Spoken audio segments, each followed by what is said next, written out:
শুকনো চালের গুঁড়ো দিয়ে যে এত সুন্দর নরম তুলতুলে জালিদার দুধ চিতই পিঠা তৈরি করা যায় আপনারা না দেখলে বিশ্বাসই করবেন না। মুখে দিলেই কিন্তু মিলিয়ে যাবে। 100% গ্যারান্টি। যারা প্রথমবার পিঠা তৈরি করবেন তারাও কিন্তু বানিয়ে নিতে পারবেন। চলুন তাহলে শুরু করা যাক। সবার প্রথমে নিয়েছি এখানে একটা কড়াই।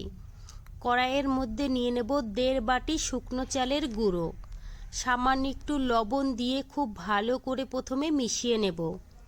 এখানে নিয়েছি আমি 1 কাপ জল।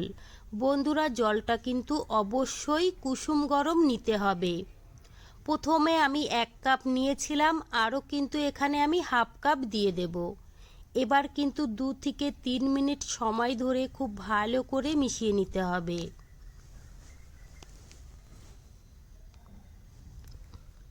খুব ভালো করে কিন্তু মিশিয়ে নিয়েছি। এবার আমি ঢেকে রেখে দেব 10 মিনিটের জন্য। আর এই দিকে কিন্তু দুধের রসটা বানিয়ে নেব। তার জন্য কড়াইয়ে কিন্তু আমি 1 লিটার দুধ গরম হতে বসিয়ে দিয়েছি। এবার কিন্তু জাল করে ফুটিয়ে নিতে হবে। দিয়ে দেব 3টে এলাচ আর দিয়ে দেব সামান্য একটু লবণ। মিষ্টির জিনিসে কিন্তু একটু লবণ দিলে খেতে কিন্তু ভালো লাগে।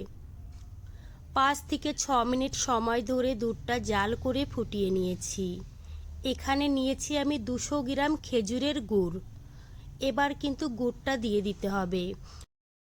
আমি এখানে গুড়ের পরিমাণটা কম দিয়েছি, তোমরা চাইলে বেশি করেও দিতে পারো। গুড় দিয়ে 3 থেকে 4 মিনিট জাল করে ফুটিয়ে নিয়েছি। এবার আমি গ্যাস অফ করে নামিয়ে নেব। আর এই দিকে কিন্তু আমার 10 মিনিট হয়ে গেছে। আবার একটু ভালো করে মিশিয়ে নিলাম। এখানে একটা মিক্সারের বাটি নিয়েছি। এবার আমি ব্যাটারটা ঢেলে নেব। বন্ধুরা, এবার কিন্তু মিক্সারে একটু ঘুরিয়ে নিতে হবে। এইভাবে মিক্সারে ঘুরিয়ে নিলে কিন্তু পিঠাগুলো খুব সুন্দরভাবে জালিদার হবে। দেখুন বন্ধুরা, ব্যাটারের মধ্যে কিন্তু কোনো রকম দানাভাব নেই। চিতই পিঠার ব্যাটারটা কিন্তু অবশ্যই পাতলা করে তৈরি করতে হবে। এখানে কিন্তু আমি আবারও হাফ কাপ কুসুম গরম জল নিয়েছি। জলটা দিয়ে খুব ভালো করে মিশিয়ে নিলাম। এখানে নিয়েছি আমি হাফ চামচ বেকিং পাউডার। বেকিং পাউডারটা দিয়েও কিন্তু খুব ভালো করে মিশিয়ে নিতে হবে। গ্যাসে একটা কড়াই বসিয়ে দিয়েছি। কড়াইটা কিন্তু গরম হয়ে গেছে। এবার কিন্তু একটু তেল আর জল ভালো করে মিশিয়ে রেখেছিলাম, সেটা কিন্তু লাগিয়ে দেব। প্রথমে কিন্তু আমি কড়াইটা খুব ভালো করে গরম করে নিয়েছি। এবার কিন্তু মিডিয়াম করে নিতে হবে। তারপরে কিন্তু এখানে আমি ব্যাটার দিয়ে দিলাম। ব্যাটারটা দিয়ে কিন্তু মিডিয়াম গ্যাসে ঢেকে রাখবো 2 থেকে আড়াই মিনিট। 2 থেকে আড়াই মিনিটেই কিন্তু একটা পিঠা রেডি হয়ে যাবে। দেখুন বন্ধুরা, প্রথম পিঠাটা কতটা সুন্দর হয়েছে। আমি কিন্তু ভাবতেও পারিনি প্রথম পিঠাটা এতটা সুন্দর হবে। আবারও কিন্তু আমি ব্যাটার দিয়ে দিয়েছি। আবারও কিন্তু 2 থেকে আড়াই মিনিট ঢেকে রাখবো। 2 থেকে আড়াই মিনিটেই কিন্তু পিঠাগুলো খুবই সুন্দর হবে, ফুলকো ফুলকো জালিদার। এখানে কিন্তু আমি 3 থেকে 4টে পিঠা আপনাদের বানিয়ে দেখাবো।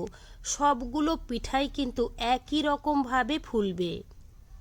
আমি কিন্তু সবগুলো পিঠা বানিয়ে নিয়েছি। এই দিকে কিন্তু দুধের রসটা ঠান্ডা হয়ে গেছিল, আমি একটু গরম করে নিলাম। এবার কিন্তু গ্যাসটা অফ করে দিয়েছি। এবার আমি পিঠাগুলো দিয়ে দেব। আর দেখুন বন্ধুরা, পিঠাগুলো কতটা সুন্দর হয়েছে আপনারা কিন্তু দেখেই বুঝতে পাচ্ছেন। পিঠাগুলো দেওয়ার পরে একটু এইভাবে উপর থেকে দুধ দিয়ে দেবেন, তাহলে কিন্তু পিঠাগুলো খুব সুন্দরভাবে দুধের রসে ভিজবে। এবার আমি ঢেকে রেখে দেব 2 ঘন্টার জন্য। বন্ধুরা, তোমরা চাইলে সারা রাতও কিন্তু রেখে দিতে পারো। আমার হাতে সময় ছিল না, আমি 2 ঘন্টায় রেখে দিয়েছিলাম। দেখুন বন্ধুরা, পিঠাগুলো কতটা সুন্দর হয়েছে। আপনারা কিন্তু দেখেই বুঝতে পাচ্ছেন কতটা নরম তুলতুলে হয়েছে। এবার একটা প্লেটে আমি তুলে নিলাম। একটা পিঠা আপনাদের ভেঙেও দেখিয়ে দেব কতটা সুন্দর হয়েছে। তো দেখুন বন্ধুরা, মুখে দিলেই কিন্তু মিলিয়ে যাবে। বন্ধুরা, আমি যেভাবে পিঠাগুলো তৈরি করলাম আপনারাও কিন্তু এইভাবে পিঠা তৈরি করে দেখবেন। 100% গ্যারান্টি। তোমরাও কিন্তু এত সুন্দরভাবে দুধ চিতই পিঠা তৈরি করে নিতে পারবেন। বন্ধুরা, আমার রেসিপি কেমন লেগেছে কমেন্ট করে জানাবেন। ভালো লাগলে প্লিজ আমাকে সাপোর্ট করবেন। বাড়িতে বানালে কমেন্টে জানাতে ভুলবেন না খেয়ে আপনাদের কেমন লেগেছে। চলুন তাহলে ভিডিওটি আমি এখানেই শেষ করছি। আপনারা সবাই ভালো থাকবেন, সুস্থ থাকবেন।